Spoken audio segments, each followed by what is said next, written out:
नमस्कार, आप देख रहे हैं न्यूज 18 बिहार झारखंड। मैं हूं आपके साथ रुचिका राज। मोदी सरकार ने नए साल में केंद्रीय कर्मचारियों को बड़ा तोहफा दिया है। केंद्र ने 8वें वेतन आयोग के गठन के प्रस्ताव को स्वीकार कर लिया है। सरकार के इस फैसले से हजारों कर्मचारियों को फायदा होगा। आपको बता दें कि 7वें वेतन आयोग का टर्म साल 2026 में समाप्त हो रहा है और इसे देखते हुए केंद्र सरकार ने 8वें वेतन आयोग को गठित करने का फैसला लिया है। 8वां वेतन आयोग को लेकर जो भी कंफ्यूजन आपके दिमाग में है उसे आज हम इस वीडियो के जरिए क्लियर करने वाले हैं। आपको एक एक पहलू के बारे में विस्तार से जानकारी देंगे। आइए आपको बताते हैं कि क्या है 8वां वेतन आयोग और कब होगा ये लागू। इसके साथ ही आपकी सैलरी कितनी बढ़ेगी। प्रधानमंत्री नरेंद्र मोदी ने केंद्रीय कर्मचारियों को बड़ा तोहफा देने का ऐलान किया है। दरअसल 7वें वेतन आयोग का टर्म साल 2026 में समाप्त हो रहा है।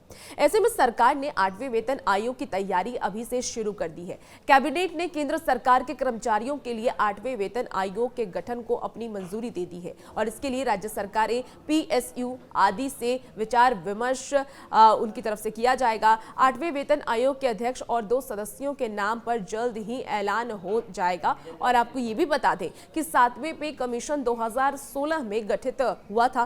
कैबिनेट के फैसलों की जानकारी देते हुए केंद्रीय मंत्री अश्विनी वैष्णव ने ये बताया कि 8वां वेतन आयोग 2026 से लागू होगा। अब ऐसे में समय रहते सुझाव और सिफारिशें आदि के लिए इसका गठन जल्द करने का फैसला लिया गया है। क्या है 8वां वेतन आयोग, वो भी आप जान लीजिए। केंद्र सरकार की तरफ से एक आयोग का गठन किया जाता है। इसे वेतन आयोग कहा जाता है। यह केंद्र के सरकारी एम्प्लॉय के सैलरी स्ट्रक्चर में बदलाव की सिफारिश करता है। पिछला यानी कि 7वां वेतन आयोग फरवरी साल 2014 में गठन हुआ था। हालांकि इसे 1 जनवरी साल 2016 में लागू किया गया था। 7वां वेतन आयोग में कर्मचारियों की सैलरी 7,000 रुपए से बढ़कर 18,000 रुपए हो गई थी। अमूमन हर 10 साल में नए आयोग का गठन किया जाता है।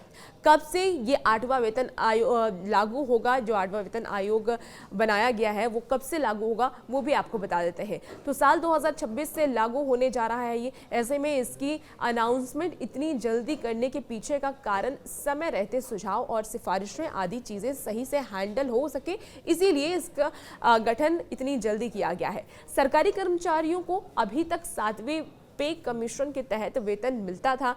8वें पे कमीशन के लागू होने से केंद्र सरकार के कर्मचारियों के वेतन में बढ़ोतरी होने की काफी उम्मीद है। इसके तहत सरकार रिटायर्ड कर्मचारियों के पेंशन और भत्तों में बढ़ोतरी कर सकती है और इस आयोग के गठन की सही तारीख अभी ऐलान नहीं की गई है। साथ ही अब बहुत सारे लोगों के जहन में सवाल होगा कि कितनी सैलरी उनकी बढ़ने वाली है, तो वो भी आप जान लीजिए।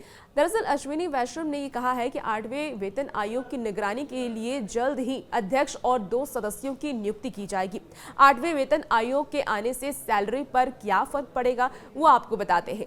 सैलरी सर्कुलेशन के लिए फिटमेंट फैक्टर एक महत्वपूर्ण भूमिका निभाता है।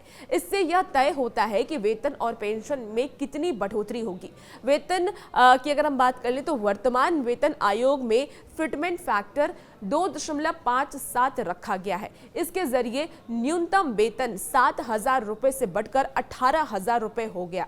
8वें वेतन आयोग के लिए 2.86 फिटमेंट फैक्टर की मांग हो रही है। इसके मुताबिक न्यूनतम वेतन 18,000 से बढ़कर के 51,480 रुपए हो सकता है।